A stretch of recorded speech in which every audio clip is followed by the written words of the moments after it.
अब हमारी तो एक ऐसी मेंटेलिटी बन गई जहां हम रह रहे हैं जिस समाज में, क्योंकि ये काल प्रेरित है और इसने अपने खाने के लिए संतानों उत्पत्ति करवाना ही करवाना है। इसने यहाँ ऐसा सिस्टम फिट कर दिया, ये जीव के बस की बात नहीं संतान उत्पत्ति ना करे, इसका विवश है यहाँ।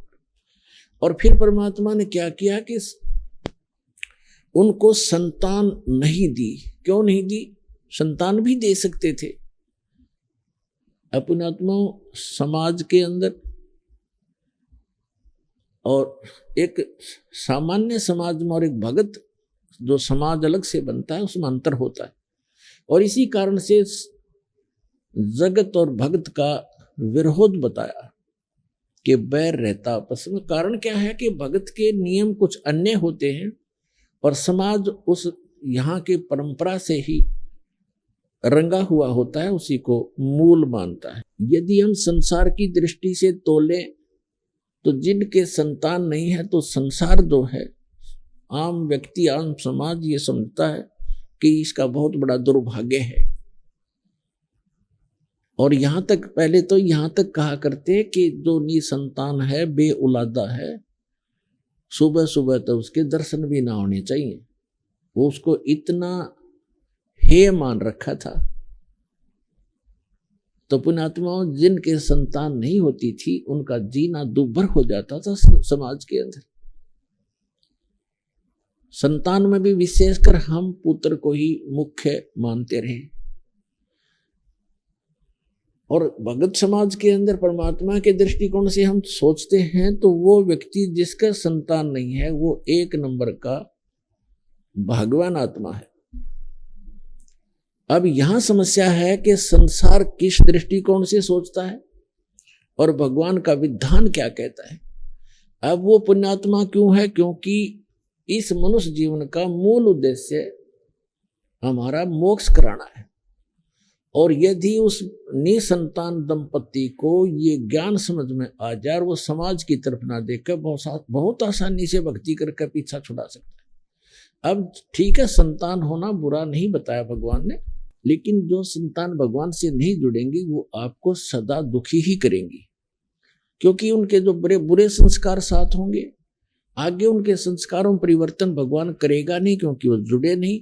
तो उनको दुख होगा तो आप भी साथ दुखी रहोगे, माता पिता भी, और वो भक्ति बाधक बनेंगी क्योंकि आपकी टेंशन का कारण बने रहेंगे। तो इस कारण से परमात्मा जो बताना चाहते हैं कि जिनका संतान नहीं है, ठीक है समाज उनको कुछ भी सोचे और कहे, लेकिन भगवान के विधान अनुसार वो एक नंबर की पुण्य आत्मा है। जय भक्ति करें, और भक्ति नहीं करती है तो वो तो फिर और भी ज्यादा दुर्भाग्य है उनका। समाज के भी ताने सहन करने पड़ते हैं और भगवान से भी दूर रह रही है, तो वो महा दुर्भाग्य है उनका। तो इसलिए जिनके संतान नहीं है उनका मोक्ष बहुत ही आसानी से होगा। भक्ति कर लें, नाम शुरू कर दें और संसार से मन हटा लें, परमात्मा के विधान को आधार मान कर जीवें, तो सारा दिन भक्ति करनी।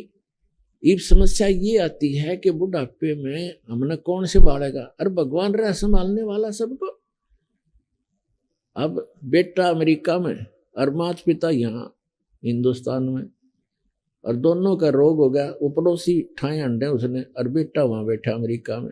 वो मर लिए, तीसरे दिन वापस आया, मरे पाछे भी तीसरे दिन आया। चाट ले उस बेटे ने, बता के सारा दे दिया बेटे ने।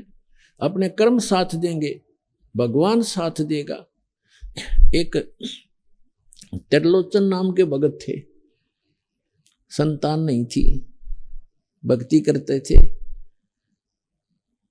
पत्नी का देहांत हो चुका था, वृद्धावस्था में अकेला रह गया था। एक नौकर रखा हुआ था, सेवादार उसने। तो वो सेवादार कहने लगा मेरे घर पे ऐसी ऐसी घटना घट गई महाराज जी, मैंने जाना पड़ेगा। वो बोला जा बेटा, देखी जाएगी, दुखी सुखी होकर मैं अपना थोड़ा बहुत टहलूं करूंगा अपना कार्य।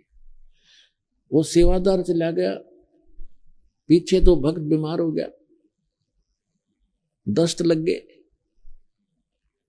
अब वो सीमा से निकला होगा तभी भगवान उस सेवक का रूप बना के उस भगत के घर पे आ गया। उसने पूछा क्या बात होगी बेटा, कैसे वापस आ गए तुम? कि महाराज जी मेरा मन नहीं माना, आप न छोड़ के जाऊं, आप तो वृद्ध हो, बीमार से हो, कुछ अस्वस्थ भी चल रहे हो, कुछ दिन के बाद चला जाऊंगा जब आप स्वस्थ हो जाओ। तो उसने कहा धन्य है बेटा आपको, आपने ऐसी सोच रखी। अब उसकी टट्टी के उठा कर वहां से बाहर डाल के आए भगवान उस सेवक के रूप में, और 1 महीना तक उनकी सेवा करी। स्वस्थ रहोगे और खूब नुहावें दुहावें, अच्छा बिठावें और परमात्मा की कथा सुने और सुनावें। अब फिर क्या हुआ, 1 महीने के बाद वो सेवक वापस आया और आके उसने पोटली रखी जो भी लाया था रास्ते में, वहां से आया था। उसी से में भगवान वहां से निकल गए। तब उसने आकर कहा कि महाराज जी ऐसे ऐसे मेरी माँ ने ये दिया है, मेरी माँ ने ये कहा है, आपको ऐसे ऐसे कहा है, और महाराज जी मैं थोड़ा सा समय ज्यादा लग गया, मुझे क्षमा कीजिए, मैं 15-20 दिन की कह के गया था, महीना लग गया महाराज, मुझे माफ करना है।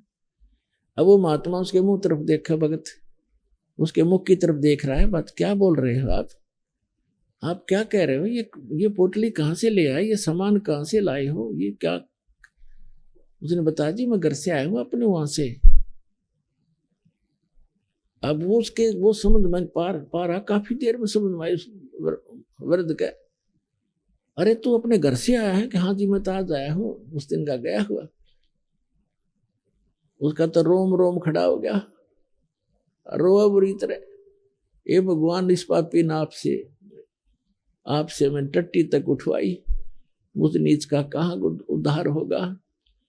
तो पुण्यात्माओं परमात्मा कहते हैं तुम अब जो तुम्हारा सच्चा साथी है, तुम्हें माता च पिता, तुम्हें बंधु च सखा, तुम्हें विद्या च द्रविण, तुम्हें सर्व मम देव देव, उसको भूल के हम इन अन्य पर आश्रय रख लेते हैं, इसलिए हम भगवान से दूर होते चले जाते हैं। तो यहाँ गरीबदास साहिब जी ने कहा है कि त्रिलोचन के भय भरतिया माने नौकरे, ऐसी भक्ति कमावे, ऐसी भक्ति करे, भगवान साथ रहेगा आपके। तो इस प्रकार अब जैसे जिन बहन भाइयों का, विशेषकर इंसान तो थोड़ा बहुत सोच समझ भी लेता है, लेकिन बहनों का दिल नहीं डटता जिनका संतान नहीं होती, क्योंकि उसको समाज नहीं जीने देता। घर जाते हैं, घर वाले कुछ दिन चुप रहते हैं तो कोई पड़ोसी आ जाएगा, आओगा कोई काम और पूछेगा न्यू बहू का कि मैं होया नहीं बालक बोलक। अब वह के कहेगी सासू अक ना कुछ ना होया, कई साल हो गए ब्याह ने, एक जातक तो चाहिए था बता, और देख लो कोई दूसरा ब्याह करवा लो। अब उस बेटी के और समस्या पैदा कर दी कि एक और ये भी ब्याह करवाएंगे, यानी उसको भूल पड़े तो कोई और आकर के रिश्तेदार आकर कहेगा। कहने का भाव ये है कि जब तक ज्ञान नहीं प्राणी को तो जीना हराम कर देते हैं। आदमी तो बाहर रहता है, कभी कभी सुनता है ये बातें, टाल जाता है, मन समझा लेता है, लेकिन उस बहन के बस की बात नहीं। अंत में वह इतनी दुखी हो जाती है, और यदि संतान तो भगवान ने देनी है, रो ले चाहे पीट ले, और नहीं भाग में है तो कति नहीं मिला, चाहे 6 ब्याह करवा ले।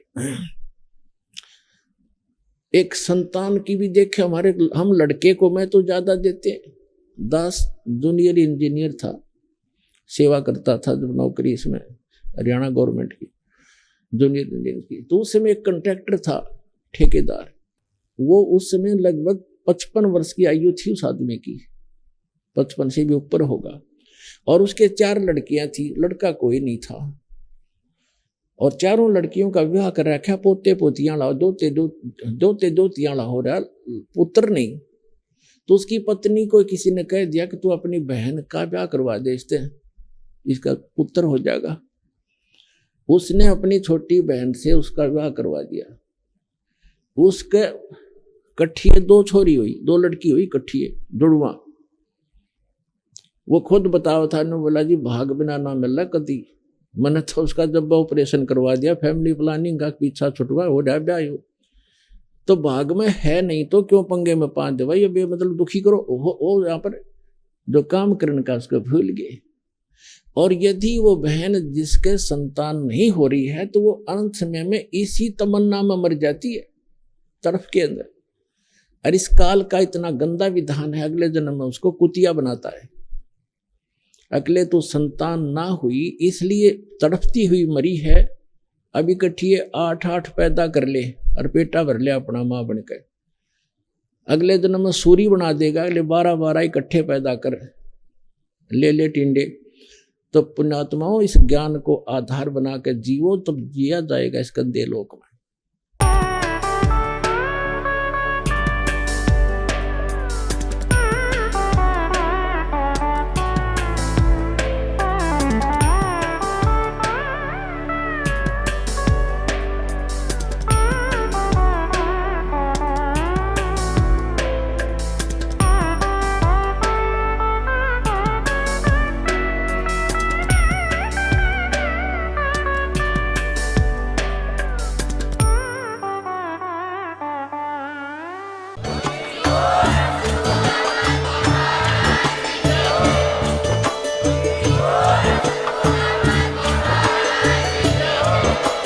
आप सुन रहे थे जगत गुरु तत्वदर्शी संत रामपाल जी महाराज जी के मंगल प्रवचन। अधिक जानकारी के लिए विजिट कीजिए हमारी वेबसाइट www.jagatgururampalji.org। संत रामपाल जी महाराज जी के शुभ आशीर्वाद से पूरे विश्व भर में 500 से भी ज्यादा नाम दीक्षा केंद्र हैं, जिन पर संत रामपाल जी महाराज जी द्वारा ऑनलाइन निशुल्क नाम दीक्षा दी जा रही है। अपने नजदीकी नाम दीक्षा केंद्र का पता करने के लिए संपर्क करें 8222880541।